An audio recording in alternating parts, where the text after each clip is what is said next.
Hola.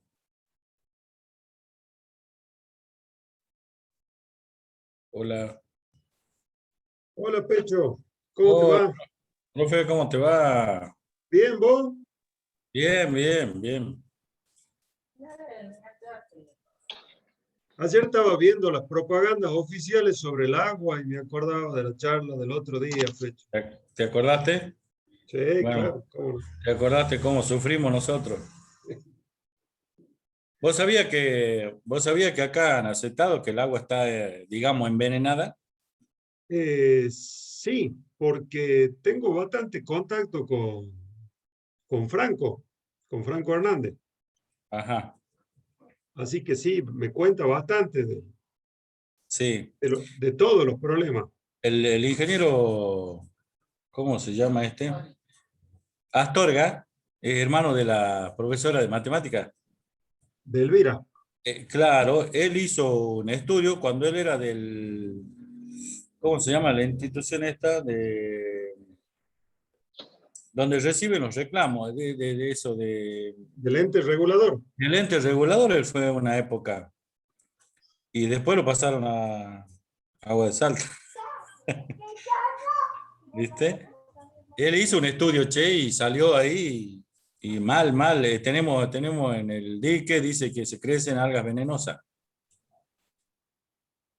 El alga que está en el dique tiene un veneno malo ahí, que ellos mismos aconsejan no tomar el agua.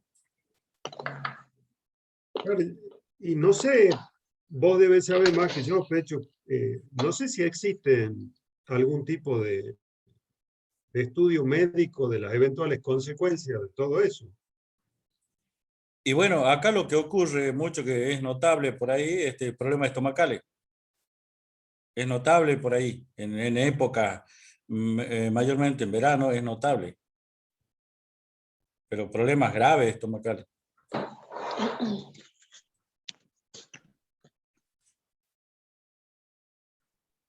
Estamos hablando de un bien tan elemental como el agua, Pecho, ¿no? No es que estamos pidiendo. Indispensable.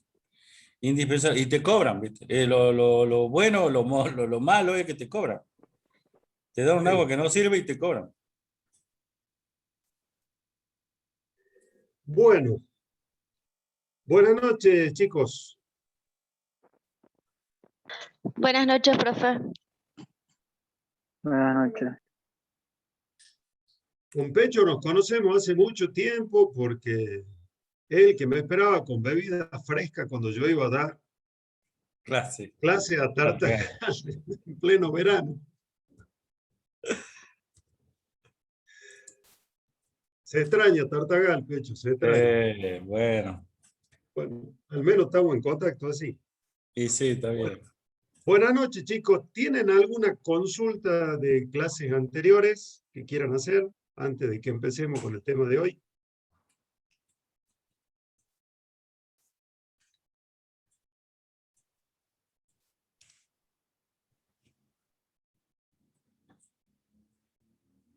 Nada. Parece que Bueno, no. Te cuento que me estoy amigando con la compu. Ya te mandé solito un chat porque no podía ni mandar chat. bueno, vamos mejor. Yo no me río mucho porque el año pasado cuando empezó con esto, Pecho, ha sido un golpe duro para nosotros también. Acostumbrarse a esta cosa no es muy agradable, pero bueno, es la forma que tenemos. Profesor, buenas noches. Sí, O sea, vimos una duda que me quedó, en realidad quiero ver si la entendí bien. a ver, Las subdivisiones del derecho tributario, cuando la sí, profesora Siemens Valeria dijo que una rama del derecho tributario que íbamos a tener que estudiar era la del derecho tributario penal.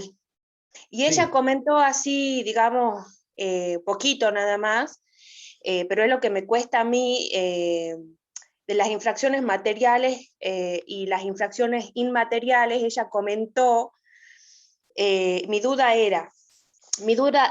es, si las infracciones materiales vienen a ser dejar de pagar, o sea, ella comentó algo así, dejar de pagar vendrían a ser las infracciones materiales, y dejar de cumplir vendrían a ser las infracciones inmateriales respecto a la subdivisión del derecho tributario penal. Sí, pero... O sea, así al pero pasar nada más, después lo sí, profundizamos cuando lo toquemos al tema. sí, pero lo que me gustaría que les quede claro desde ahora es que no es el mero hecho de dejar de pagar una deuda lo que constituye una infracción material. Es Ajá. la falta de pago, Ajá. pero acompañada de una conducta dolosa o culposa que ya veremos en su momento a través de qué medios se expresa esa conducta culposa o dolosa. Claro, O claro, sea, sí, sí.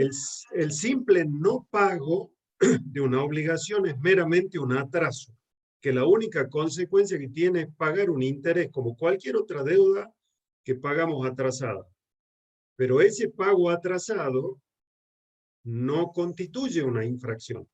Ahora, Claro, claro, si ese claro. pago atrasado va acompañado de otros condimentos, esa conducta que digo, ahí sí. Sí, Pero claro, sí, claro. las materiales se relacionan con el pago y las infracciones formales con los otros deberes distintos del pago. Ah, bien. Las formales, claro, claro. Sí, Ah, sí, eso era. Gracias, profesor. no es nada. Bueno.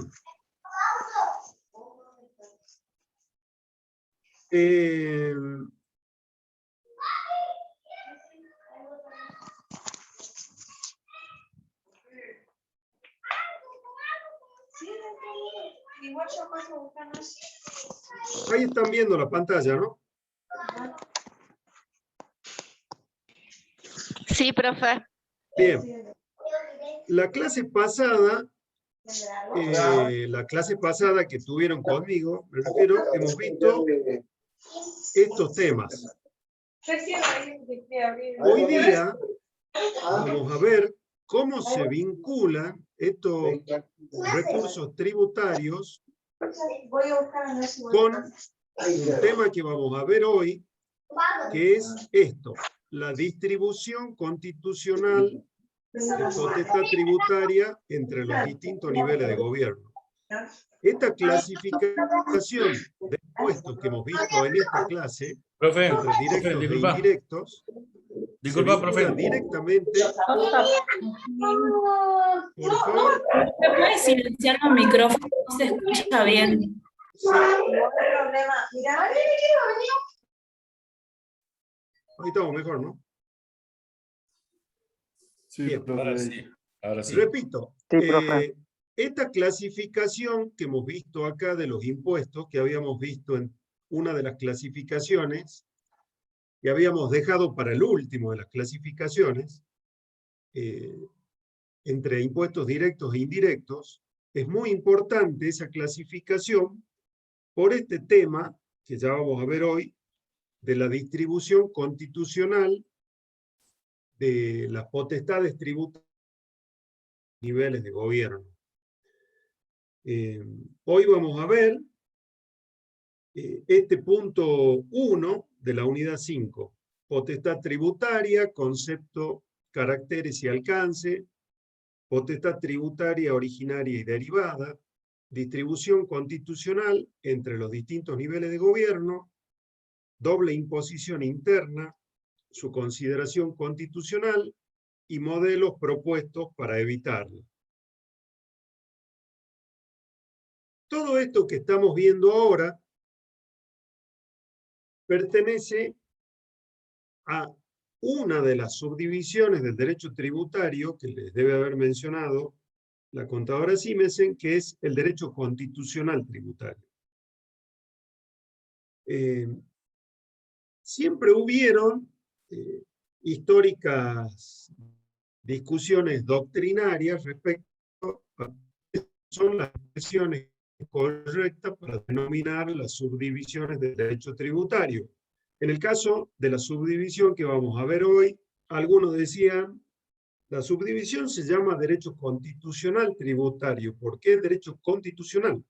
solo que estudiado desde el punto de vista de las normas de la Constitución que regulan los tributos, que regulan la tributación. Y hay otro sector de la doctrina que decía, no, todo es derecho tributario. Entonces la denominación correcta es decirle derecho tributario constitucional. En realidad las denominaciones son indistintas mientras entendamos de qué es de lo que vamos a hablar, de a qué es a lo que se refiere esta subdivisión. Y sí es derecho constitucional, solo que al estar referido al ámbito tributario, a la regulación de los tributos, lo que vamos a estudiar en esta unidad es qué es lo que nos dice la Constitución respecto de los tributos. Vamos a ver en esta unidad qué es el poder tributario, quién lo tiene. Si el poder tributario lo tiene solo el Estado Nacional, si lo comparten el Estado Nacional, el Estado Provincial y también los municipios, si todos tienen potestades tributarias, si esas potestades tributarias son todas del mismo nivel o hay alguna que es más importante que la otra, veremos de qué forma la Constitución, las normas constitucionales, limitan esa potestad tributaria del Estado, cuáles son esos límites. Veremos cómo distribuye la misma Constitución la potestad tributaria entre nación y provincia, y veremos qué dice la Constitución respecto de los municipios, y veremos si la Constitución establece algún mecanismo de coordinación entre las potestades de todos esos niveles de gobierno. Porque, un poco a modo de adelanto, yo les planteo esta duda. Si la Constitución le diera amplia, ya vamos a ver si es así, si la Constitución le da amplia libertad o le diera amplia libertad a la nación, a las provincias y a los municipios para ejercer ese poder tributario y establecer tributos, ¿qué les parece a ustedes que terminaría pasando con los contribuyentes? Si nación, provincia y municipio pudieran establecer el tributo que quieran, ¿qué se les ocurre que terminaría pasando? ¿Habría una doble imposición de tributos? Sí, Triple. ¿y qué representa? Terminan fundidos todo, profe. Por ahí vendría el asunto. Si no pusiéramos límites o la Constitución no los pusiera, sería un tremendo problema para algo de lo que ya hemos hablado y que ya van a seguir viendo en clases que siguen, la capacidad contributiva, esa capacidad de pagar tributos de alguien. La capacidad contributiva es una sola. Cada contribuyente, cada ciudadano tiene una capacidad contributiva, pero a esa capacidad contributiva la persiguen múltiples niveles del Estado que tienen poder tributario. La nación quiere lo suyo, la provincia quiere lo suyo y los municipios quieren lo suyo. Y si hay alguna actividad que se ejerce en más de una provincia, imagínense que además cada una de esas provincias querrían su parte y cada uno de los municipios integrantes de esas provincias. Entonces, podría ser un problema enorme para el contribuyente si la propia Constitución, dándole potestad tributaria al Estado nacional, provincial y municipal, no los obligara a coordinarse de forma tal de que esa capacidad contributiva del contribuyente no sea atacada por encima de un cierto límite. ¿Se entiende la idea hasta acá, chicos? Bueno.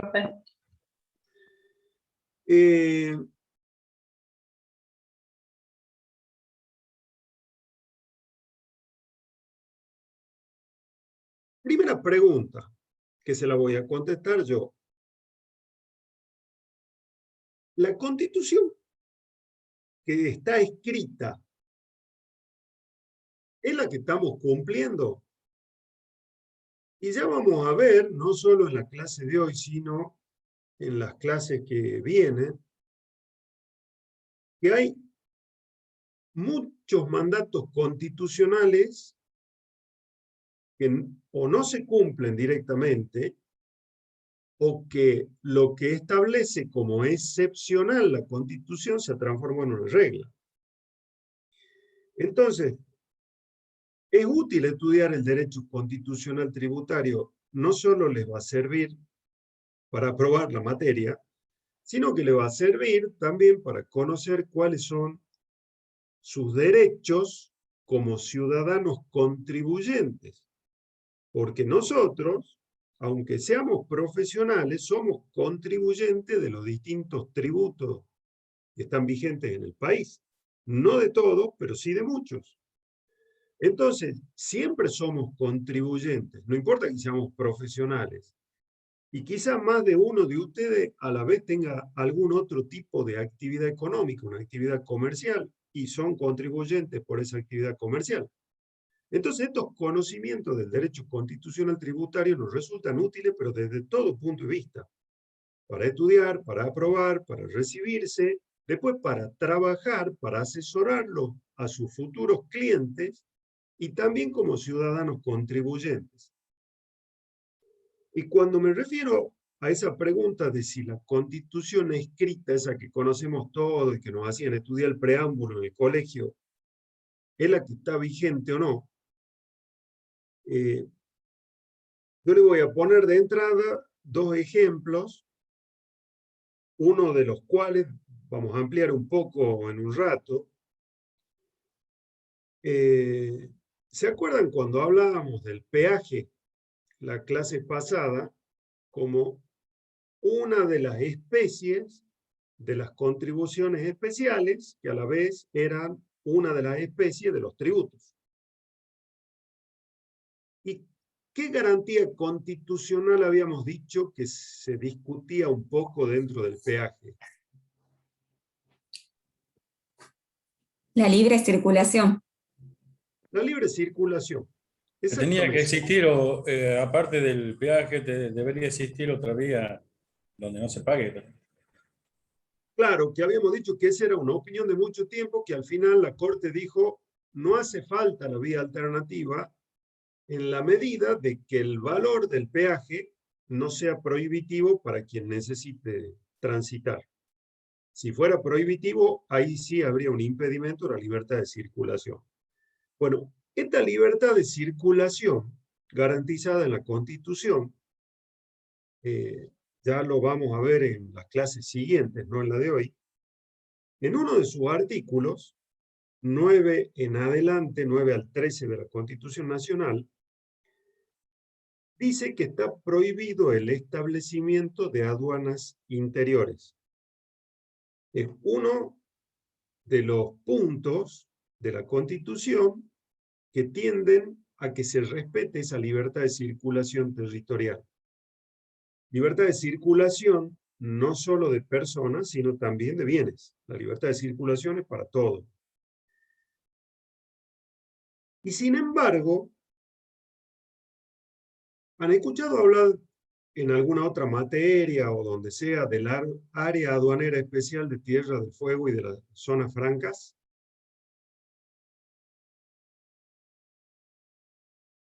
Sí, profe. Bueno, esos son territorios aduaneros especiales. Funcionan, aunque no se los llame como tal, porque la Constitución dice que no deberían existir como aduanas interiores. Justamente lo que la Constitución dice que no debería existir, existe. Y hubo un caso, esto se lo doy simplemente para ilustrarlo respecto de que no se cumple con la Constitución escrita, siempre, en todos los casos. Hubo un caso hace muchos años, pero no tanto, debe hacer 30, donde una persona introdujo bienes que se producían dentro del área aduanera especial de Tierra del Fuego hacia el país. Y eso, desde el punto de vista de la legislación, es como una importación. ¿Y qué pasa cuando queremos importar bienes de manera ilegal? ¿Cómo se llama eso?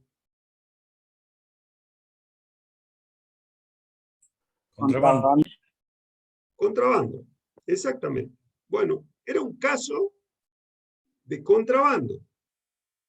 Pero cuando uno analiza la figura del contrabando, la descripción legal, penal del contrabando, dice la introducción de mercadería o exportación, dependiendo del caso, pero en el caso de importación es desde el exterior hacia el país. Entonces, este caso de este hombre, el tema era cómo se lo encuadraba legalmente. Este caso lo resolvió la Corte Suprema y la mayoría, o sea, la decisión de la Corte fue que eso era contrabando y que se lo castigaba como tal. Pero la minoría de la Corte, 3 de los 7 jueces de la Corte de ese momento dijeron, oigan, compañeros, a lo otro, si decimos que esto es contrabando, estamos reconociendo que en el país existen aduanas interior y la Constitución dice que no se puede. Bueno, los jueces de la Corte decidieron que eran contrabando. Entonces, no dijeron eso es una aduana interior, pero la resolución del caso tácitamente aceptaba que eso era una aduana, porque de lo contrario no cabía la figura del contrabando. Entonces, en muchos aspectos como ese, uno ve lo que está escrito en la Constitución y lo que termina sucediendo y dice, o la leí mal a la Constitución o agarré la Constitución de otro país y me equivoqué cuando estudié. Y en el ámbito tributario se ve muchas violaciones de la Constitución más seguido de lo que resulta tolerable o de lo que uno podría aceptar como, si bien ninguna desviación de la Constitución es aceptable, pero acá nos pasa demasiado seguido con un montón de cosas.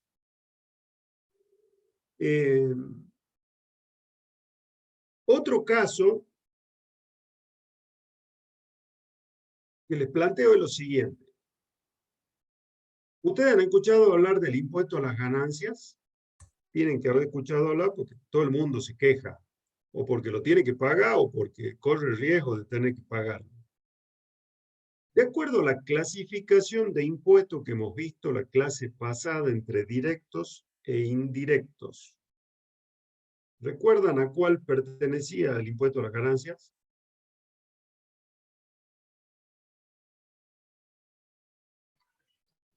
¿Y los impuestos a los patrimonios? Sí, al directo. Directo.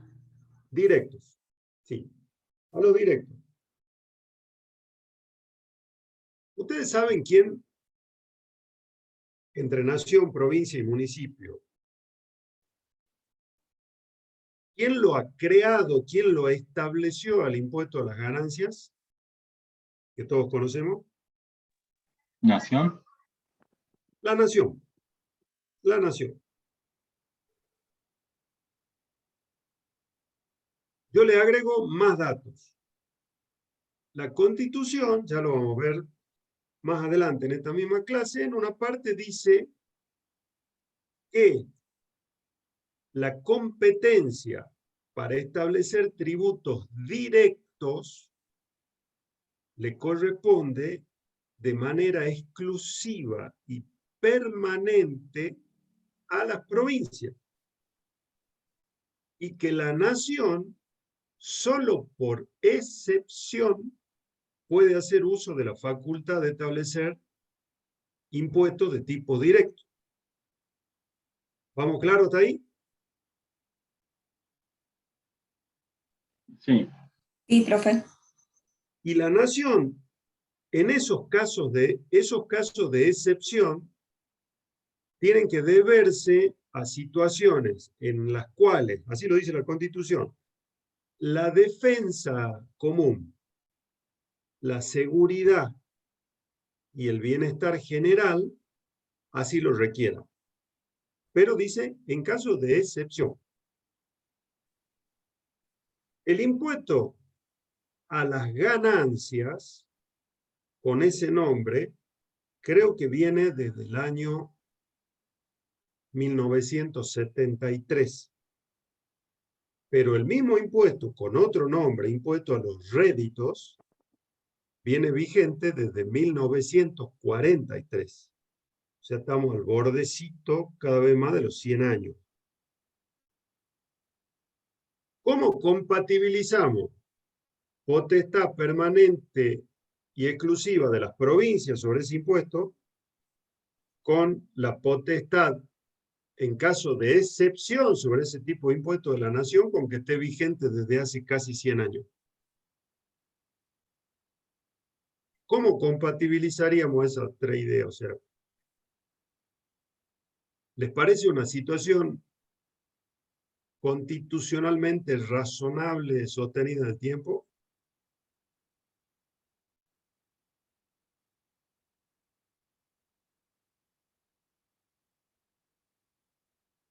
¿Se puede estar en estado de emergencia 100 años seguidos? A eso me refiero. No, profe. Y no. Y es No va. difícil. O sea, nosotros sabemos que no tenemos la vida fácil en el país. Ahora, Caso excepcional. el caso excepcional que prevé Del la impuesto. Constitución lo tenemos hace casi 90 años y no paró nunca, ni un año. Entonces, ¿qué es lo que se hace siempre?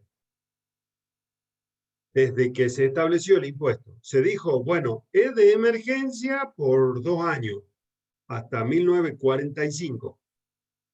Y cuando se estaba por terminar la vigencia en el 45, bueno, se prorroga por 2 años, y por 2, y por 2, y por 2, y por 2, y por 2, y la última prórroga la tenemos hasta el 31 de diciembre del 2022. Y ya saldrá otra ley que la prorrogará de nuevo, lógicamente. No es que nos vamos a dar el gusto de presenciar el fin de la excepcionalidad en la recaudación del impuesto a la ganancia por la nación. Digo, les pongo esto como ejemplo para que ustedes vean cómo siempre, de alguna forma, la Constitución se está violando. Y uno dice, no, no se viola, porque hay una ley que establece, declara el estado de emergencia. Y esa ley después se prorroga, lo que es un mecanismo constitucional válido. Bueno, sí, pero sí, no digo que sea, que no haya respetado los pasos legales, digo, ¿realmente se cumple la Constitución? Con tantas prórrogas, se puede asumir que permanentemente esté un estado de emergencia, y es difícil, digamos, asumir eso. Pero bueno, ahí tienen otra muestra de cómo se buscan las formas de que lo que dice la Constitución se pueda torcer un poquito, aunque sea por vías legales. ¿Queda claro hasta acá, chicos? Profe, el nuevo impuesto a la riqueza también sería otro caso de impuesto directo creado por nación. Sí, sí, porque recuerden que el otro caso de impuestos directos sería el de los impuestos que gravan los patrimonios. Y este impuesto a la riqueza grava no el patrimonio entero, pero grava bienes del patrimonio. Así que sí, sería otro impuesto directo. Sí, sí, sería. Ya la vamos a ver, las distribuciones como las menciona la Constitución, pero la Constitución dice esto debería ser de las provincias de forma permanente y exclusiva. Encima dice exclusiva. Después dice la Constitución, la nación va a poder, en caso de excepción, por eso, tema de defensa, seguridad común, bienestar general, etc. Pero sí, es otro caso de impuesto directo. ¿Alguna otra duda, chicos, hasta acá? Unita, profe. Sí. ¿Por qué, si dice impuesto a las ganancias, por qué se calcula sobre el sueldo, digamos, sobre los haberes?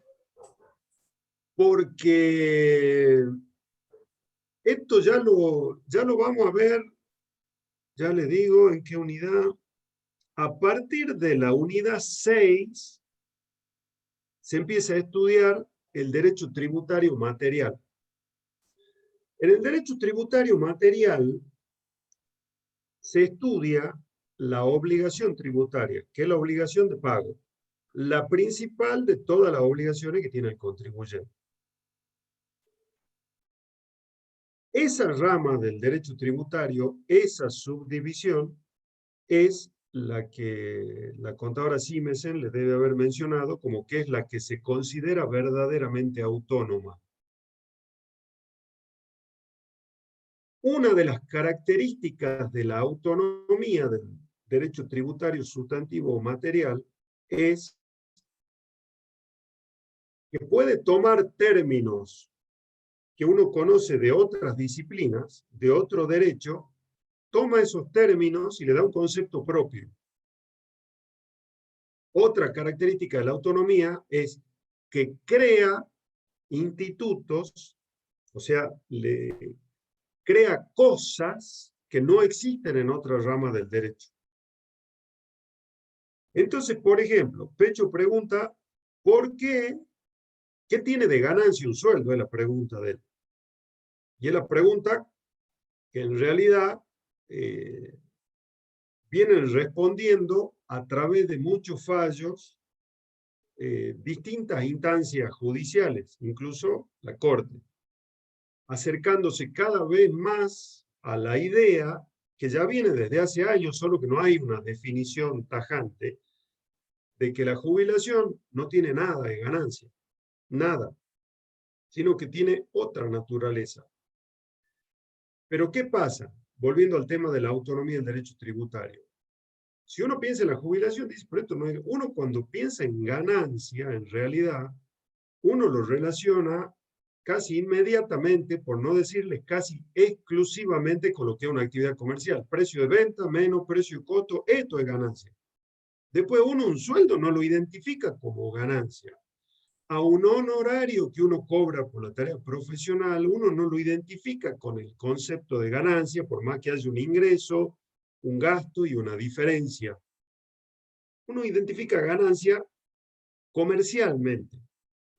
Bueno, la ley de impuesto a las ganancias, como muchas leyes impositivas, dice qué es ganancia para la ley de ganancia. Da un concepto propio de ganancia. Cuando la ley de ganancia da el concepto propio, dice, las ganancias alcanzadas por este impuesto, esto ya lo van a ver el año que viene si Dios quiere, las ganancias que van a estar alcanzadas por este impuesto son las que cumplan este concepto que les doy acá abajo, en el artículo 2, o si están mencionadas expresamente en alguno de los artículos que nos indican las distintas categorías de ganancias, que en el impuesto a las ganancias son 4 categorías.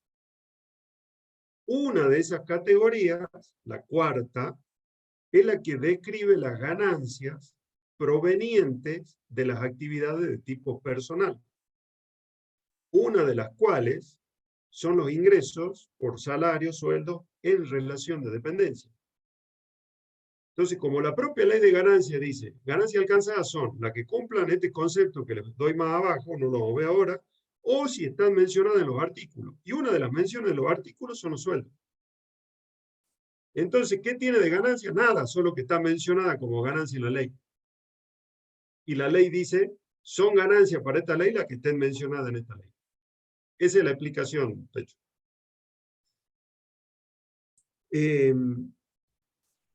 Gracias, profe. De nada.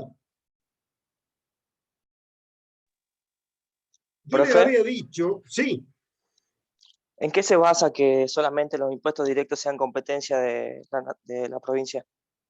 ya lo vamos a ver dentro de un rato. ¿Cómo es tu nombre? Franco. Franco, ya lo vamos a ver dentro de un rato, ya vamos a ver propiamente el artículo de la Constitución que dice eso. Ya ahí le vamos a encontrar la explicación a todo esto. Bien, gracias.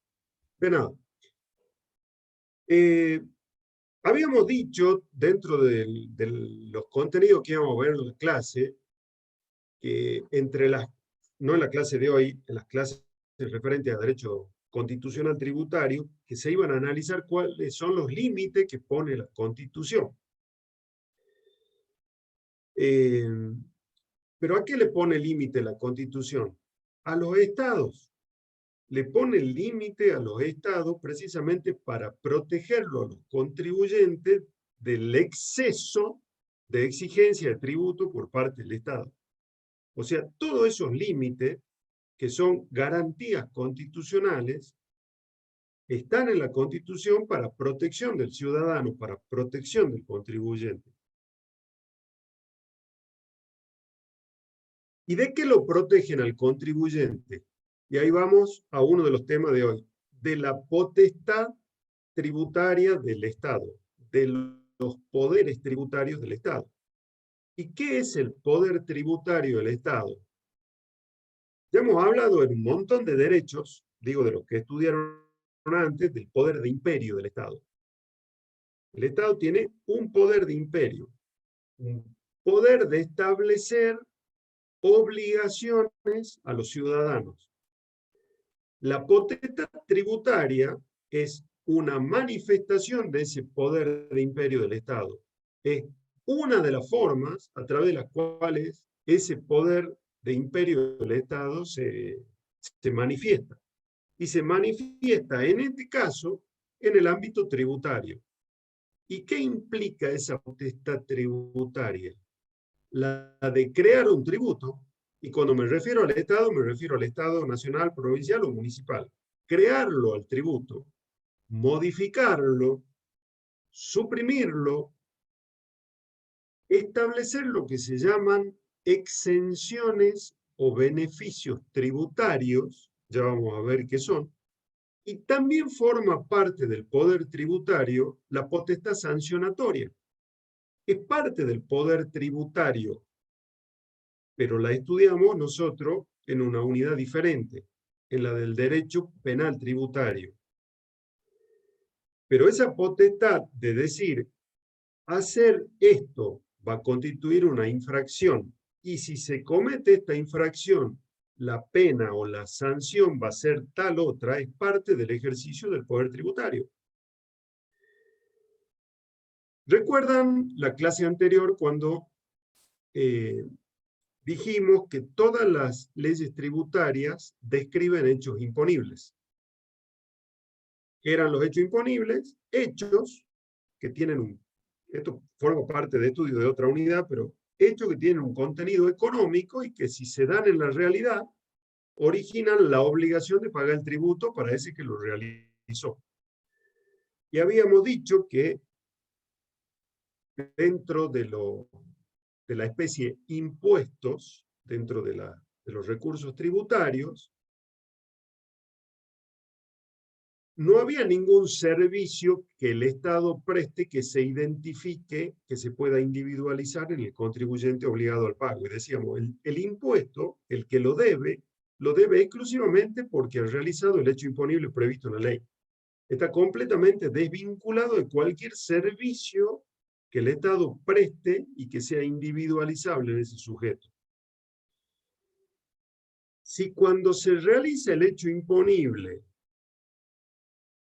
surge o nace la obligación de pagar un impuesto, la finalidad de las exenciones, que son otras normas legales, igual que el hecho imponible, a través de la cual, a pesar de que se realice un hecho imponible, no nace la obligación de pagar. Entonces, por ejemplo, si dentro de la ley de ganancias, es un ejemplo, no digo que exista esto que les voy a decir, pero lo pongamos de ejemplo a ganancias. Dentro de la ley de ganancias dice, van a constituir ganancias los sueldos en relación de dependencia. Entonces uno dice, bueno, cualquiera que gane un sueldo en relación de dependencia va a estar alcanzado por el impuesto a las ganancias. Y después viene una ley también, y dice, van a estar exentos del impuesto a las ganancias los sueldos en relación de dependencia de todo el personal de salud, de las fuerzas de seguridad y de todos los auxiliares que presten servicios de salud o de seguridad durante la pandemia. Entonces, alguien ha realizado el hecho imponible previsto en la ley. Obtuvo un sueldo, lo ganó, lo cobró. Desde ese punto de vista, hasta ahí dice, está alcanzado por ganancia. Pero hay otra norma que dice que están exentos. ¿Quiénes? Estos. O sea, a pesar de que se realiza un hecho imponible, no hay obligación de pago. ¿Queda claro lo que es una exención? Hay exenciones, ya lo van a ver más adelante, en todos los tributos de distinto tipo. La finalidad de las exenciones es cumplir con una finalidad social, política o económica que se considera útil a toda la sociedad. A pesar de que el beneficio sea para algunos, es por una finalidad que se considera de utilidad general. Y un beneficio tributario es un concepto similar al efecto que produce la exención. En la exención no nace la obligación de pago. Cuando hay un beneficio tributario, que también tiene que ser establecido por ley, nace la obligación de pago por haber realizado el hecho imponible, pero o por un importe menor al que hubiera correspondido, o se dan facilidades extendidas en el pago en el tiempo. Esos son beneficios tributarios. Todos esos conceptos, establecer un tributo, establecer un beneficio tributario, establecer una exención, describir infracciones, establecer sanciones, modificar un tributo, una exención, etcétera, suprimirlo o derogarlo, todo eso es parte del derecho constitucional tributario. ¿Queda claro? Bien.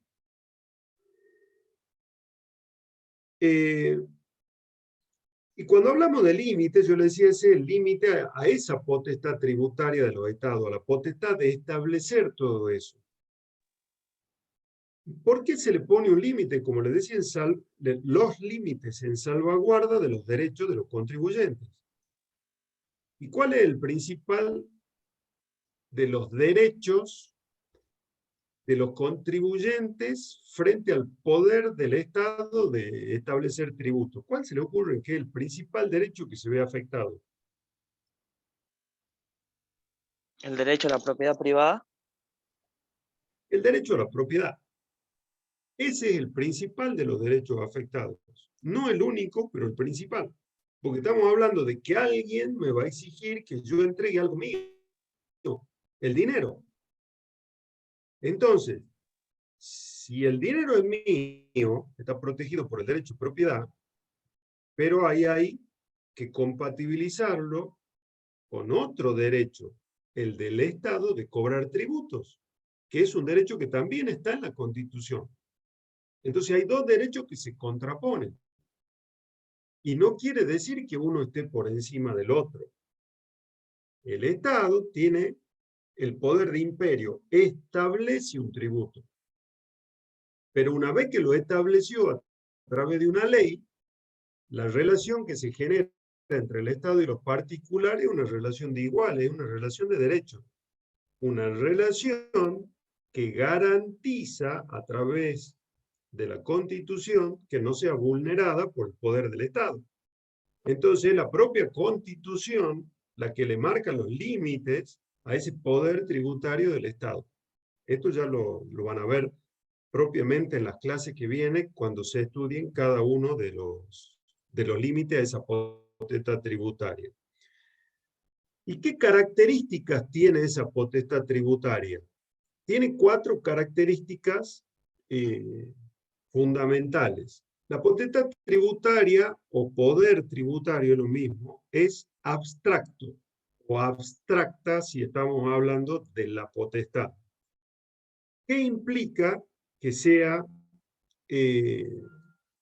un poder abstracto? De que existe más allá de que el Estado lo ejerza o no a ese poder. Ese poder existe porque existe el Estado. Porque el Estado tiene ese poder de imperio propio de la existencia del Estado. No puede no existir la potestad tributaria porque sería como decir no existe el Estado. Entonces, más allá de que el Estado la ejerza o no a esa potestad, la potestad existe. Por eso se le dice que es abstracta. Segunda característica, que se relaciona con la anterior, es una potestad permanente. No desaparece. Existe mientras exista el Estado que tiene y que ejerce esa potestad tributaria. No puede ser temporaria porque implicaría reconocer que la existencia del Estado es temporaria. Entonces, esa potestad tributaria es permanente, siempre existe mientras existe el Estado. Otra característica relacionada con la anterior, la potestad es irrenunciable. El Estado no puede renunciar a esa potestad como diciendo, no la voy a ejercer, que la ejerza otro a esta potestad tributaria. Porque a la vez que es un derecho del Estado, el ejercicio de esa potestad es una obligación. ¿Por qué? Porque esa potestad tributaria es la que le va a permitir, entre otras, obtener los recursos que va a necesitar para poder satisfacer las necesidades públicas. El Estado se ha creado, se ha constituido para satisfacer esas necesidades. Entonces, no puede renunciar a algo que obligatoriamente debe cumplir, recaudar para gastar, para satisfacer necesidades. Y además es indelegable. No puede delegarla a esa potestad tributaria en alguien más. Solo puede ser ejercida por el Estado. Una vez que se ha creado el tributo, a través de una ley, lo que el Estado puede delegar es la potestad de cobro, no la potestad tributaria.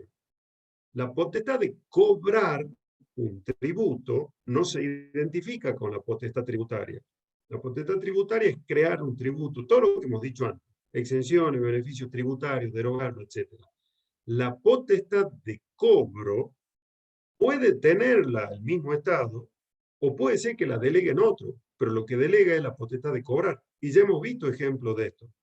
Cuando hemos analizado el peaje, yo le dije, ¿quién cobra el peaje? ¿El Estado o una empresa?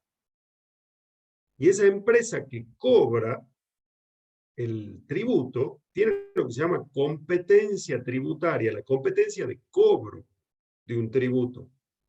El Estado no le delegó a la empresa que cobra el peaje la potestad tributaria de crear un tributo. Le dio la posibilidad de cobrarlo, pero es un tributo que estableció el propio Estado a través de una ley. Y lo mismo pasa en el otro ejemplo que hemos dado de el derecho de ejercicio profesional o demás actuaciones que pagamos entre los consejos profesionales. Lo que cobran los consejos profesionales es un tributo, pero no lo crean, está creado por la ley que les delega la potestad de cobro del tributo. Lo único que hacen los consejos profesionales, porque le da la ley, es la posibilidad de fijar un monto con el que ese consejo profesional, colegio o lo que fuera se va a autofinanciar. Pero la potestad tributaria siempre es del Estado. ¿Quedan claras las características? ¿Alguna duda? ¿No? Bueno. Profe. Sí. Les decía que no. No. Bueno.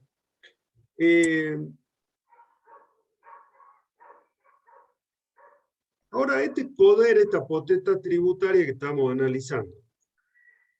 Otra discusión que se ha dado durante mucho tiempo es la siguiente. Mamá, necesito ir a la clase con Facundo. Esa potestad tributaria que tienen los estados es toda del mismo nivel jerárquico. Tienen todos los niveles de estado una potestad tributaria originaria, o hay solo un poder que tiene una potestad originaria y ese poder se la delega en parte a los demás. Pero no poder habíamos dicho, profe, que es indelegable. ¿Cómo se la puede delegar si es indelegable? Sí, es indelegable, pero de la delegación que estamos hablando es una delegación de tipo constitucional, efectuada a través de una constitución. Entonces, siendo constitucional la delegación, no podemos estar hablando de algo ilegal. Lo que no se puede es delegar una competencia que otorga la Constitución y otorgársela a alguien que no marca la Constitución. Entonces, siempre hubieron discusiones respecto de si nación, provincia y municipio tienen todos potestades originarias, o si alguno tiene potestad delegada y el otro originaria y por lo tanto una potestad mayor. Y en realidad nunca hubo un acuerdo total y unánime, sino que se han planteado tres posiciones distintas. Una de esas dice lo siguiente: no hay diferencia de jerarquía entre la potestad tributaria de la nación, la de las provincias y la de los municipios. Todas las potestades tributarias son del mismo nivel jerárquico. La única diferencia es el ámbito de actuación de cada uno. Pero jerarquías, ninguna por encima de la otra. Todas tienen, nación, provincia, municipio, potestades tributarias originarias. Una segunda posición dice lo siguiente: y si identificamos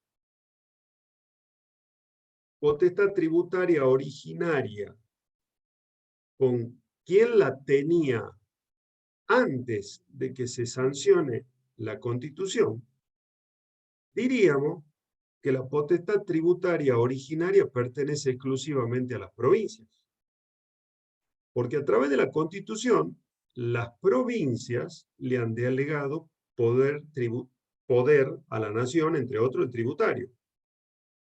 Es más, dice esa posición, la misma Constitución dice que las provincias conservan todo el poder no delegado a la nación. Entonces las únicas que tienen potestad tributaria originaria son las provincias. Y tanto la nación como después los municipios tienen potestades tributarias delegadas. Y una tercera posición dice lo siguiente: para definir si una potestad tributaria originaria o derivada, hay que ver cuáles están mencionadas expresamente en la Constitución y cuáles no. ¿Qué es lo que dice la Constitución respecto de las potestades de cada una?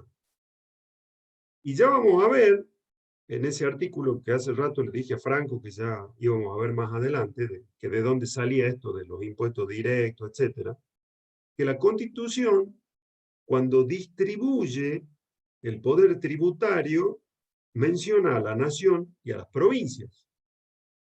Y la única referencia que hace a las municipalidades es cuando les dice a las provincias: ustedes, provincias, tienen que dictarse una constitución de ustedes que asegure el régimen municipal. Y en otro artículo les dice: tienen que garantizar ese régimen municipal autónomo, dotándolo de los recursos necesarios y reglando su alcance. Pero es como que la Constitución no lo menciona a los municipios directamente dándoles una potestad, sino diciéndole a las provincias que tienen que garantizar el funcionamiento de los municipios.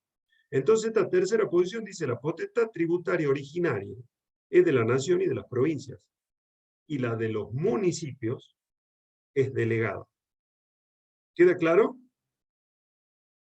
Profesor, disculpe, es una pequeña duda nada más. Entonces, ¿potestad tributaria vendría a ser lo mismo que el poder tributario? O sea, es lo mismo.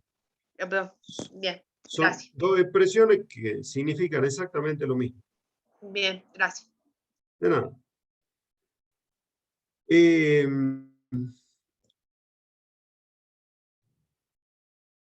En otra parte, yo ahora le dejé simplemente planteado el tema de las potestades municipales, porque hay un punto específico de la unidad de constitucional que habla de la potestad tributaria de los municipios. Ya lo vamos a ver cuando llegue el momento de tratar esos puntos, no en la clase de hoy.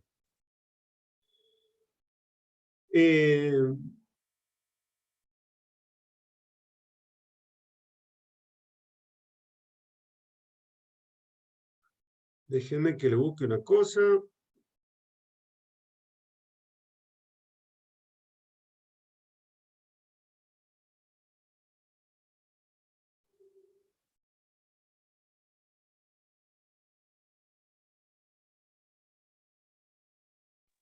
Profe, disculpe. Sí. En base a los criterios que nos nombró de las potestades, ¿con cuál nos quedaríamos? No, usted tiene que saber los tres. No Ujú. nos quedamos con ninguno. Bien, gracias.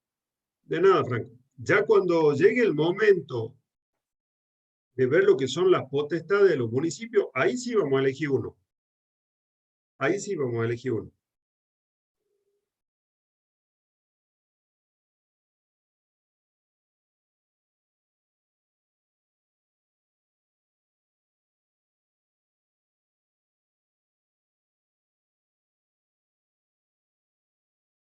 ¿Han entrado en esta página alguna vez?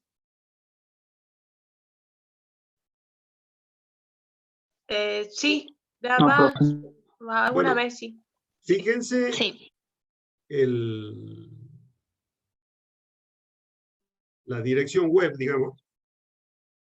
Igual, acá se la voy a dejar en el chat.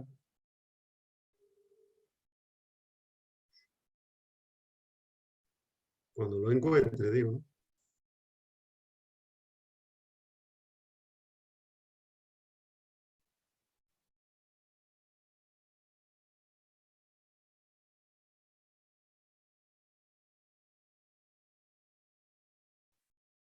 Ahí la tienen. Volvemos a la página. En esa página, ustedes pueden encontrar en legislación nacional. Ustedes pueden encontrar cualquier tipo de norma desplegando acá, ley, decreto, resolución, etcétera, ubicándola por número. Si es ley, por ejemplo, no sé, la Ley General de Sociedades, no hace falta poner el año. Directamente buscan y ahí les sale la ley. O sea, no les hace falta, me refiero, tratándose de legislación nacional, muchas veces comprar un texto. Tampoco imprimirlo entero, porque muchas veces no todo es lo que sirve. Y dentro de las búsquedas, por ejemplo, acá también pueden buscar resoluciones. En el caso de buscar resoluciones, ayuda ahí sí para minimizar la búsqueda, ponerle un número, no sé, 1 del año 2021, y uno busca, y fíjense, empiezan a salir un montón. ¿Por qué? Porque hay muchos organismos. Entonces, cuando uno puede refinar consulta, entre las cosas que uno puede buscar es de cuál dependencia. Y ahí están todas las dependencias nacionales. Por ejemplo, la Administración Federal de Ingresos Públicos. Entonces, de acá pueden sacar muchas normas. Y entre otras cosas, esta es la parte inicial de la página, la primera que vimos. Fíjense que acá están la Constitución Nacional y también están los códigos nacionales. Código Civil y Comercial, acá tienen todos los códigos. O sea, muchas de las cosas que veamos acá las pueden sacar de esta página. Yendo a lo que nos interesa, y fíjense en los códigos, perdón, que está el civil y comercial de ahora y también está el Código Civil, que ya no es el vigente, desde el 2015, pero están. Y está la Constitución Nacional. Y dentro de la Constitución Nacional, ahora vamos a ver la duda de Franco y un poco lo que estábamos hablando al comienzo.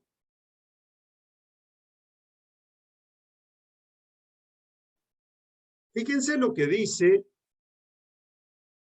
el artículo 75. Ustedes están viendo la pantalla, ¿no? Porque ahora ya no los veo a ninguno de ustedes. Sí, profe. Sí. Sí, profe. Fíjense lo que dice. Corresponde al Congreso. Esta es la Constitución Nacional, se refiere al Congreso de la Nación. Y el punto 1 dice, legislar en materia aduanera, establecer los derechos de importación y exportación, los cuales, así como las evaluaciones sobre las que recaigan, serán uniformes en toda la nación. Estos derechos de importación y exportación, aunque se les llame derecho, son tributos. Lo dijo la Corte Suprema de Justicia de la Nación en un montón de fallos. Esos son tributos. Y son tributos de tipo indirecto, porque graban consumos, graban gastos. Cuando yo importo o exporto un bien, en realidad hay un gasto de por medio. Si yo importo, el gasto lo hago yo. Si yo estoy exportando, el gasto lo hace alguien de afuera. Pero el gasto, el consumo, es una manifestación de capacidad contributiva de los impuestos indirectos. Entonces, estos derechos de importación y exportación son impuestos indirectos, pero que se les llama externos, porque son por operaciones internacionales, para diferenciarlo de lo que son internos. En definitiva, el derecho de establecer y percibir estos tributos a la importación y exportación, según la Constitución, ¿de quién es?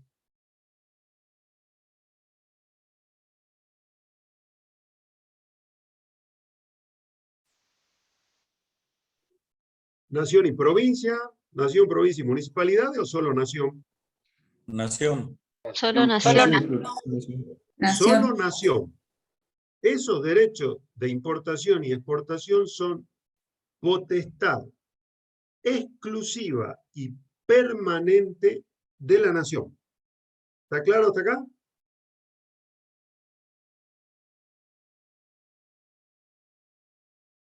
Sí, profe. Bien. Vamos al punto 2. Fíjense, ya de por sí, el tamaño del punto 2, bastante más largo que el 1. El punto 2 dice, imponer contribuciones indirectas, recordemos que estas también son indirectas, pero externas. Establecer contribuciones indirectas, no confundan esto con contribuciones especiales, esto está dicho con el sentido de tributos, no de contribuciones especiales dentro de la clasificación que vimos la clase pasada. La Constitución utiliza esta expresión para referirse a los tributos en general. Imponer contribuciones indirectas como facultad concurrente con las provincias. Entonces, los tributos de tipo indirectos, ahora internos, para diferenciarlos de estos otros, ¿a quién corresponde? A la provincia, entonces. ¿Solamente? A la Provincia y nación. nación. Nación y provincia. A los A la dos. La Constitución les da potestades sobre los tributos indirectos internos de forma permanente y concurrente tanto a la nación, Congreso, con facultad del Congreso, como a las provincias. ¿Sí? Entonces, esto exclusivamente de la nación, tributos indirectos internos, concurrente y permanente entre nación y provincias. ¿Está claro hasta acá, chicos? Sí, profe. Bien. Miremos lo que sigue. Seguimos. Facultad del Congreso de la Nación. Imponer contribuciones directas por tiempo determinado, proporcionalmente iguales en todo el territorio de la nación, siempre que la defensa, seguridad común y bienestar general del Estado lo exija. por tiempo determinado y dadas estas situaciones de excepcionalidad y emergencia. Entonces, esa potestad sobre los impuestos de tipo directo, como ganancias o sobre los patrimonios, ¿de qué forma la Constitución, algo que ya hemos dicho, se lo otorga al Estado Nacional?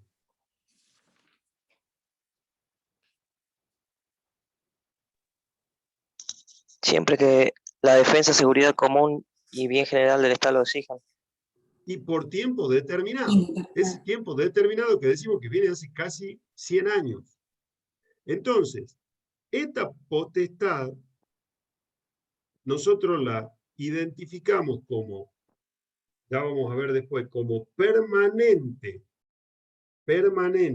y exclusiva de las provincias y solo con carácter de excepción para la nación. ¿Queda claro hasta acá?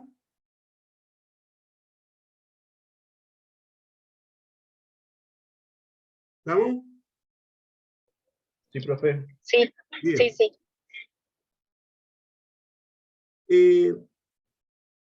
¿Cuál les parece a ustedes que sería, algo ya me contestaron hace rato, que sería la consecuencia que sobre estas contribuciones indirectas tengan facultad concurrente nación y provincia? O sea, las dos, nación y provincia, pueden crear tributos de tipo indirecto de forma permanente y concurrente. Por ejemplo, el IVA.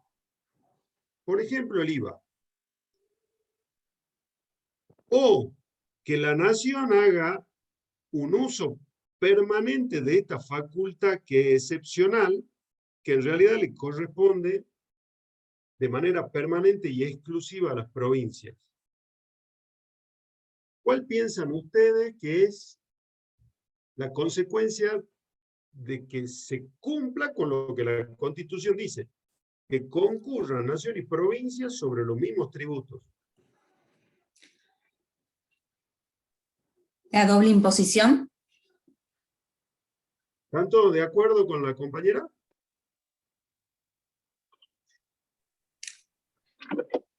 Yo sí.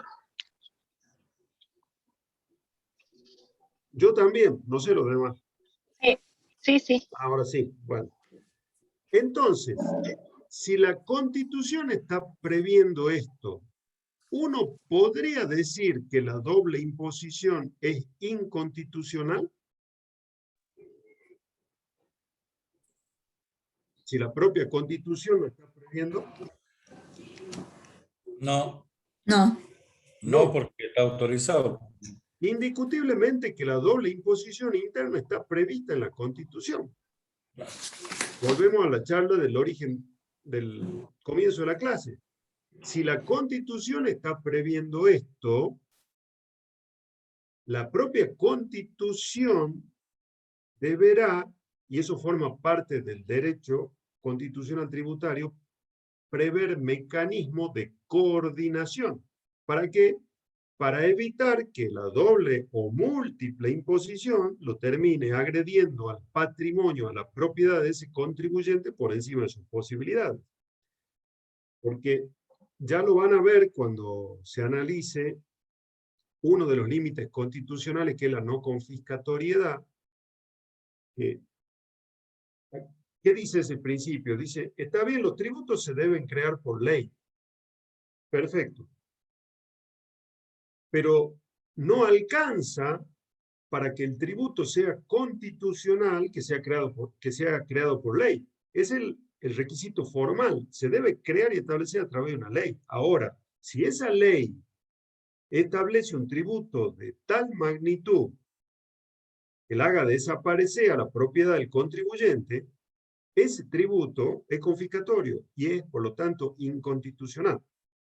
Entonces, no alcanza con que un tributo sea establecido por ley para que ahí esté todo bien. No. Además, hay que analizar su constitucionalidad desde el punto de vista de otros límites, entre otros, el de la confiscatoriedad. Entonces,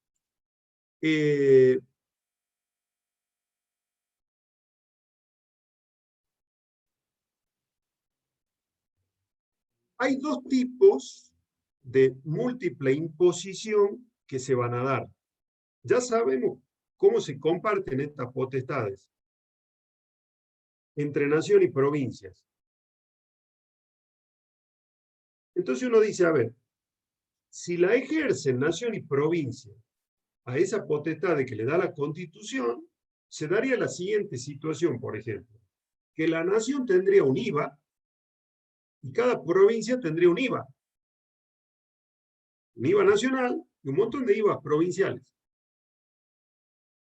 Y se daría la situación de que cada provincia tendría un impuesto a la ganancia provincial y que además, dándose situaciones de emergencia, existiría un impuesto a la ganancia nacional. Más el resto de tributo indirecto que establezcan en concurrencia nación y provincia, aparte del IVA, más, si dijéramos, ya veremos, cuando analicemos eso, que la potestad tributaria del municipio es originaria y tiene amplios poderes, y encima todo lo que sancionen los municipios. Entonces, contribuyente, como ese viejo dicho, diría, no me peguen, soy Giordano, porque lo están cacheteando desde todas partes con los tributos. Y la capacidad del contribuyente es la misma, es una. Cuando gana un peso, a ese peso se lo empiezan a tironear de todas partes. Va a decir, ¿yo con qué me quedo? Ahí vienen los límites de la Constitución. Entonces, para evitar eso, hay un primer gran mecanismo de coordinación financiera de las potestades tributarias de nación, provincia y municipio, que es la Ley de Coparticipación Federal de Impuestos. Hay muchos mecanismos que se prevén en las constituciones para evitar esto. Uno de los mecanismos, no es el nuestro, es decir, separo las fuentes. Le doy a la nación, por ejemplo, los impuestos directos, a las provincias solo los indirectos, así no vamos a tener problemas. ¿Pero qué implica eso? Sacarle derechos, quitarle potestad tributaria a los estados, a la que válidamente deberían poder recurrir porque cada estado tiene sus necesidades. Entonces, hacer una cosa así no tiene una utilidad garantizable en el futuro. Porque si con los tributos de tipo indirecto, por ejemplo, a las provincias no le alcanzara para satisfacer las necesidades que tiene que satisfacer, y si no pudiera establecer directos, porque la nación se lo dio exclusivamente a la Constitución se lo dio exclusivamente a la nación, lo que haría la provincia inmediatamente es empezar a incrementar los montos de esos tributos indirectos hasta un nivel insoportable. Y lo mismo pasaría con la nación si el directo no le alcanza. Lo empezaría a aumentar hasta niveles insostenibles. Entonces, para evitar todo eso, otro de los mecanismos que se prevé, que existen, no son los únicos, es el mecanismo de la participación que nosotros le llamamos de coparticipación a través de la Ley de Coparticipación Federal. ¿Qué implica esa Ley de Coparticipación Federal? Es la 23.548, que está vigente desde el año 1988, y que implica distribuir de una determinada forma esas potestades que marca la Constitución.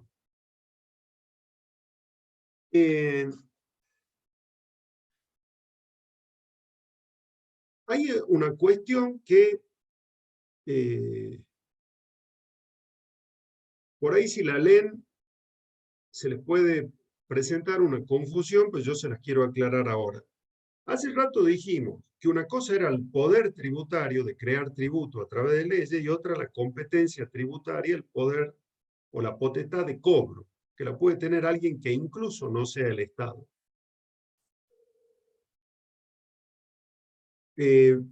Muchas veces,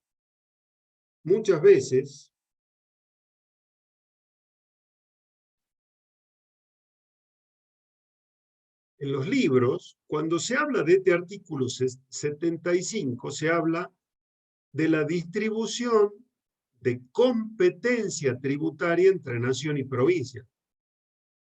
Y uno dice, ¿pero qué competencia no era el poder de cobro? Sí. ¿Y por qué le llaman distribución de competencia a esto si lo que está distribuyendo la Constitución es la propia potestad tributaria sobre qué tributos se lo puede ejercer? Y esto lo tienen que entender del siguiente modo.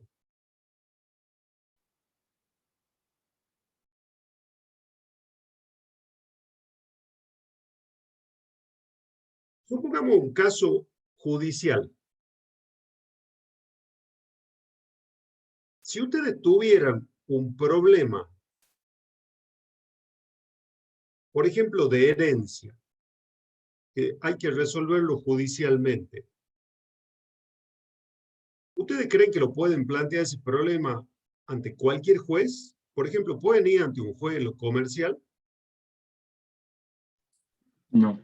No, ¿Ante un juez penal? Tampoco. tampoco. ¿Juez de quiebra? Tampoco. Menos. ¿Un juez de familia? Sí. Bueno, todos los jueces tienen lo que se llama jurisdicción. Es una potestad, un poder. Jurisdicción viene de una composición de palabras que en latín quiere decir el derecho. Eso quiere decir jurisdicción. Entonces todos los jueces tienen jurisdicción. Tienen la potestad de decir el derecho. Sería un equivalente a la potestad tributaria. La tienen todos los estados. ¿Qué es lo que hace la Constitución en el 75? Le asigna competencia. Dice, esa potestad tributaria la vamos a dividir así. O sea, tiene el mismo nombre que la potestad de cobrar, competencia tributaria, pero tiene otro alcance este término de competencia, en este caso el artículo 75. Entonces, un juez que tiene la potestad de decir el derecho, no puede decir el derecho en cualquier causa. ¿Por qué? Porque el ordenamiento procesal le asigna competencia, lo mismo que acá, y le da a uno competencia en lo penal, a otro competencia en lo comercial, a otro competencia en lo que es quiebra, a otro competencia de familia, etc. Entonces, todos los jueces tienen jurisdicción, sí, pero con competencia en determinada área. Eso es lo que hace la Constitución con el poder tributario en este artículo 75. ¿Queda claro el asunto?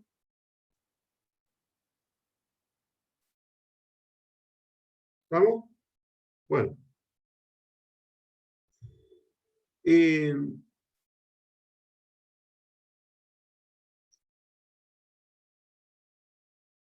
Volvamos acá.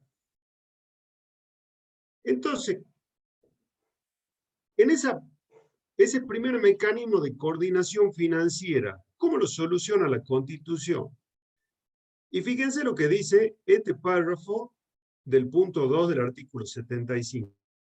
Una ley convenio sobre la base de acuerdos entre la nación y las provincias instituirá regímenes de coparticipación de estas contribuciones, garantizando la automaticidad en la remisión de los fondos. Entonces, ya me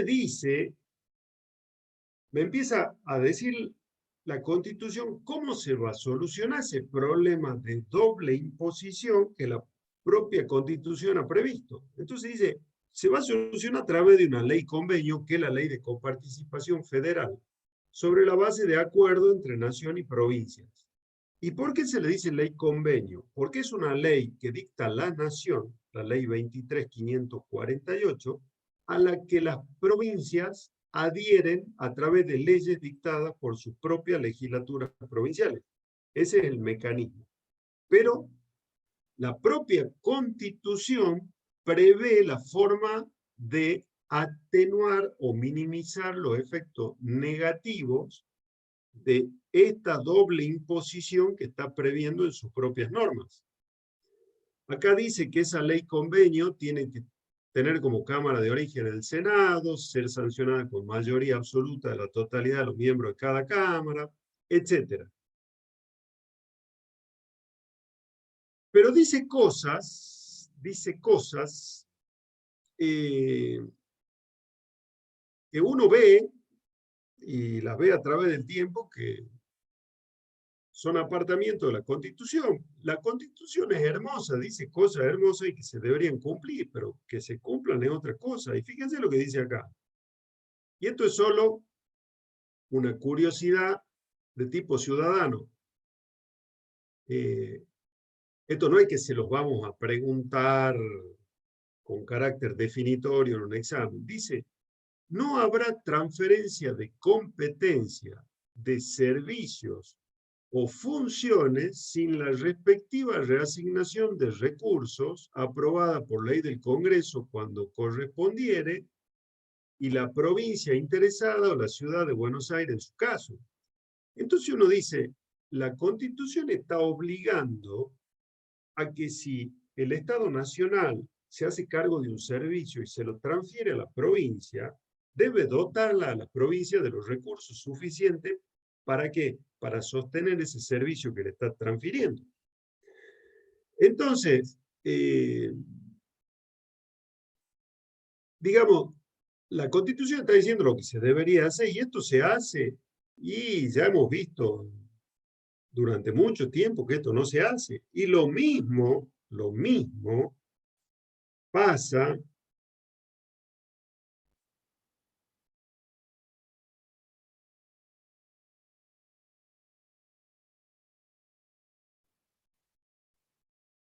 que ya lo vamos a ver en otra clase.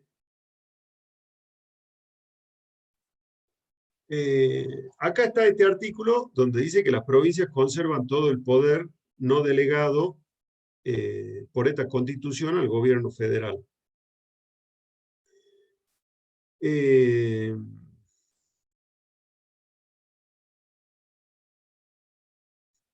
¿Dónde está? Acá está. Fíjense lo que dice este artículo. Cada provincia dicta su propia constitución, asegurando la autonomía municipal y reglando su alcance y contenido en el orden institucional, político, administrativo, económico y financiero. ¿Qué es lo que le está diciendo en ese artículo la Constitución a las provincias? Y que lo ha ratificado la Corte. Ustedes, provincias, tienen que dotarla a las municipalidades de suficientes recursos para que se puedan desenvolver. Y esto tiene relación con esto. No le pueden transferir a las municipalidades tantos servicios, sobre todo a las municipalidades que están en contacto directo con los ciudadanos, con el vecino, sin que le den la posibilidad de que cuenten con los recursos suficientes. Entonces es una responsabilidad de la provincia que el municipio tenga una potestad tal que le permita cumplir con sus propias finalidades. Entonces, como vemos, la Constitución misma está marcando la pauta de cómo solucionar el problema de la doble imposición que ha creado, pero también le da pauta en cómo tienen que comportarse entre nación y provincias para,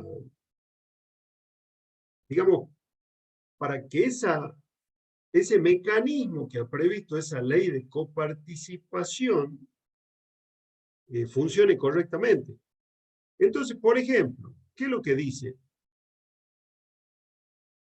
La distribución entre la nación, las provincias y la ciudad de Buenos Aires, y entre estas, se efectuará en relación directa a las competencias, servicios y funciones de cada una de ellas, contemplando criterios objetivos de reparto, será equitativa, solidaria y dará prioridad al logro de un grado equivalente de desarrollo, calidad de vida e igualdad de oportunidades en todo el territorio nacional.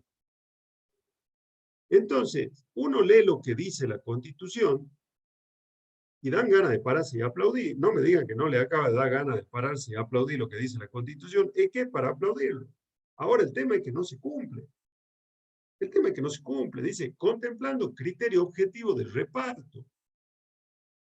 ¿Y cuál es el criterio objetivo del reparto? Si en el interior todos sabemos que la inmensa cantidad de los recursos van a Capital Federal y Provincia de Buenos Aires. Y que al interior viene en la medida de lo que se vaya necesitando y mientras más simpatía haya de los gobiernos provinciales con el nacional, mejor. Y la simpatía no es un criterio objetivo de reparto, como dice la Constitución. Pero lo mismo nos pasa desde nuestras provincias, desde nuestras capitales hacia el interior. ¿Y cuál es el criterio objetivo del reparto de la coparticipación que viene a Salta? Cuando Salta la tienen que repartir entre los municipios del interior. ¿Va en función de las necesidades o me quedo yo con la mayoría para que... y después veo a quién se lo doy? A ver qué intendente me cae más simpático. Es decir, una realidad financiera que está en todo el país. La sufrimos desde el interior con relación a Buenos Aires íntegro me refiero, entero, provincia y capital, y la sufre el interior de cada provincia con relación a la capital de cada provincia. Entonces, ¿cuál sería el ideal de todo esto? Y respecto a la Constitución, que ha previsto que todos tengan su poder tributario de forma tal que todos tengan la forma de contar con los recursos para los servicios que tienen que atender. Esta ley de coparticipación tiene dos partes. Hay una primera división, no vamos a entrar al análisis de los porcentajes, porque no es la idea, que se reparte y se dice, bueno, esto va para Nación y esto va para las provincias. Y después hay una segunda parte, provincia y Cava, ¿no? Después hay una segunda parte de distribución entre cada una de esas jurisdicciones provinciales, le llamemos incluyéndola a la Cava.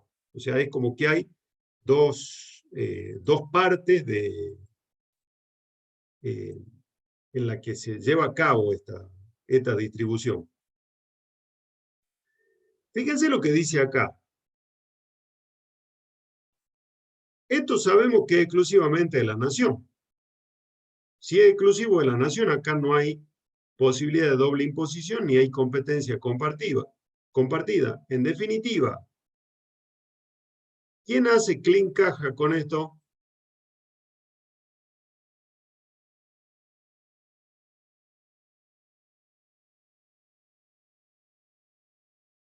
Nación. Nación. ¿Están todos de acuerdo? Sí, profe. Sí, profe. Eso no se coparticipa.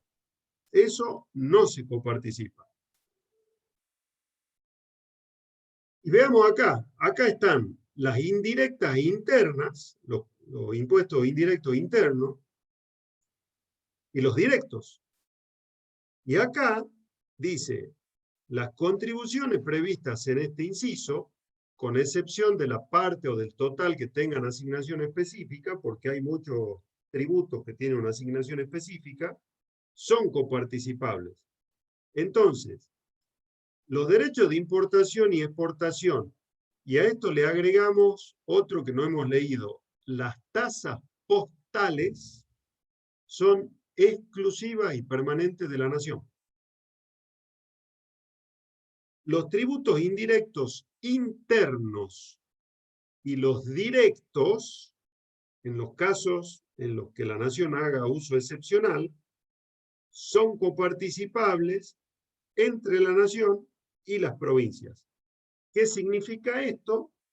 Que la Nación es la que va, así está establecida la ley de coparticipación, la Nación establece esos tributos, impuesto a las ganancias, impuesto al valor agregado, recauda, les pongo como ejemplo de los dos grandes impuestos, hay más, impuestos sobre los bienes personales. La Nación los establece, los legisla, los recauda y los coparticipa entre todos en base a esas normas de la Constitución. ¿Con qué se queda la Nación exclusivamente? Derechos de importación y exportación, que son indirectos externos, y las tasas postales. ¿Está claro, chicos? Sí, profe. Bueno, Sí, profe. ¿qué otro mecanismo se ha previsto de coordinación financiera dentro de nuestro país? Yo les había dicho, imagínense si que ya me quiere tironear entre nación, provincia y municipios, encima ejerzo una actividad que la desarrollo en varias provincias a la vez. Entonces, así como el régimen de coparticipación federal es un régimen de solución de doble imposición vertical, nación, provincias, municipios, hay otro régimen que es un régimen de coordinación financiera horizontal, que se aplica a las provincias. ¿En qué casos? En los casos en que una actividad, esto también ya lo van a estudiar cuando cursen Teoría y Técnica Impositiva 2, se llama convenio multilateral. Es un convenio, no es una ley, es un convenio entre todas las jurisdicciones provinciales que tiende ¿a qué? A que cuando una misma actividad se ejerce en forma simultánea en varias provincias, pero que corresponde a un mismo proceso económico del cual deriva un ingreso, las provincias vean la forma de distribuirse ese único ingreso que obtiene el contribuyente que desarrolla esa actividad, y esa distribución se efectúa en base a criterios objetivos, ahí sí, que establece el propio convenio. El convenio dice, por ejemplo, veamos cuánto se gastó en cada jurisdicción, veamos cuánto ingreso proviene de cada jurisdicción y apliquemos un coeficiente que considere todos esos conceptos. Entonces, de la consideración de todos esos elementos, por ejemplo, a Salta le corresponde el 50%, a Jujuy el 30%, a Tucumán el 20%, a Catamarca el 10%, a La Rioja el 10%, que son todos los lugares donde ejerce esa actividad el contribuyente. Entonces, ese único ingreso se distribuye de esa forma. No es que el contribuyente tiene que tributar todo lo que se le ocurre a cada provincia en cada lugar, porque el ingreso, como decimos, es único. Y encima ya me lo grabaron los impuestos nacionales. Entonces, ese mecanismo de coordinación horizontal llamado convenio multilateral se aplica entre las provincias para evitar la doble imposición en un tributo que tienen derecho de cobro todas las provincias, que se llama impuesto sobre los ingresos brutos, y que en Salta únicamente recibe la denominación de impuesto a las actividades económicas. Pero es el impuesto a los ingresos brutos que se conoce como tal en todo el país. ¿Alguna duda hasta acá, chicos? Bueno. Vamos a ver un material que ustedes tienen en la plataforma.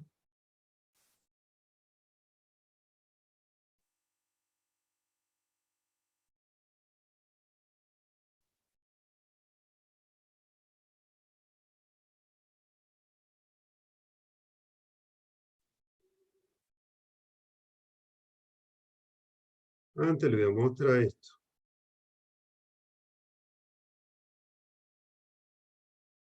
¿Están viendo la pantalla? Sí, profe. Hay un instituto, una entidad de estudio, una de las tantas que hay de estudio de cuestiones tributarias en el país. Miren que esto es del 2019. Y en el 2019 habían 163 tributos en todo el país, contando los que establece la nación, las provincias y los municipios. 163. O sea, esto no quiere decir que en nuestro país todos los contribuyentes estén sometidos a 163 tributos. Pero dependiendo de la forma en la que ejerzan su actividad y en cuántas jurisdicciones ejerzan su actividad, digamos, podría haber alguno que por el tipo de actividad y los lugares esté sujeto a los 163 tributos. O sea, es una locura total. Es una locura total. La buena noticia es que estamos empeorando. O sea, cada vez tenemos más. Eso es del 2019. Ya le festejaremos el cumpleaños de los 200 tributos dentro de un tiempo. Ya es complejo estudiar uno. Imagínense si nos tenemos que poner a estudiar todo. Pero bueno, como dice Pecho, peor es casarse. Acá tienen, este material sí lo tienen ustedes en la plataforma. Y esto es más o menos una descripción de lo que es el sistema tributario argentino. ¿Qué es un sistema tributario? Un concepto es un conjunto de tributos que rigen en un país en un momento determinado, esos 163 que hemos visto en el estudio del 2019, pero que se supone que tienen una coordinación entre sí. Por eso, fíjense lo que dice acá, existen serias dudas de que lo que tenemos en la Argentina, de que lo que tenemos en la Argentina sea realmente un sistema tributario. Porque tampoco es que sea una situación únicamente argentina, nada más que, bueno, nosotros estudiamos lo nuestro. Porque no hay una coordinación entre todos los tributos que están vigentes. Se lo estableció, están vigentes, se lo estableció por ley, pero no hay una coordinación tal que evite la cantidad de inconvenientes que se le genera a todos los contribuyentes. ¿Y esto por qué? Porque en realidad no hay una coordinación estudiada, sino que las modificaciones o el establecimiento de tributos siempre tienen en vista una coyuntura que hay que cubrir.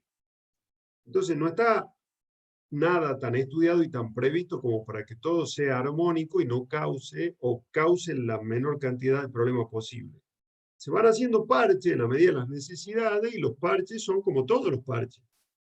Trae problemas o no dura mucho. Entonces, por ejemplo, dentro de este esquema del sistema argentino, fíjense que acá están los tributos nacionales, luego hay un sector de tributos provinciales, más importante, lógicamente, y municipales. Y dentro, recuerden, nosotros habíamos dicho, ¿qué es lo que pretende cada tributo? Pretende alcanzar una manifestación de capacidad contributiva.